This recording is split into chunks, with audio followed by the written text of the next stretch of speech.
அதாவது எம்ஜிஆர் மறைவுக்கு பிறகு 1987 நவம்பர் விஎன் ஜானகியா ஜெயலலிதாவான்னு வந்துச்சு.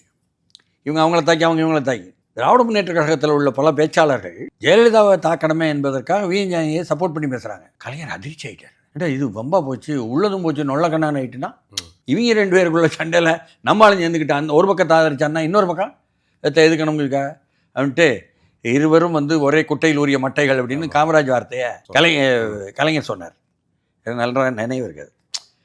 அந்த மாதிரி இப்போது என்ன தாவேக்காவை அதன் எழுச்சியோ அதனுடைய வளர்ச்சியோ அது இளைஞர்கள் மத்தியில் அதிகமாக எழுவதையோ அது சம்பந்தப்பட்ட ஒரு கரூர் சம்பவத்தை வைத்து பெரியவர்களையும் நிறைய பேர் ஆதரவு எதிர்ப்பு என்ற நிலை மாறுவதையோ என்னெல்லாம் பார்க்கும் பொழுது மீண்டும் மீண்டும் அதையே பேசிக்கொண்டிருந்து அதை பிரபலப்படுத்தி விடக்கூடாது என்பதையும் ஒரு கவலையோடு பார்க்கணும் திமுக பக்கம்.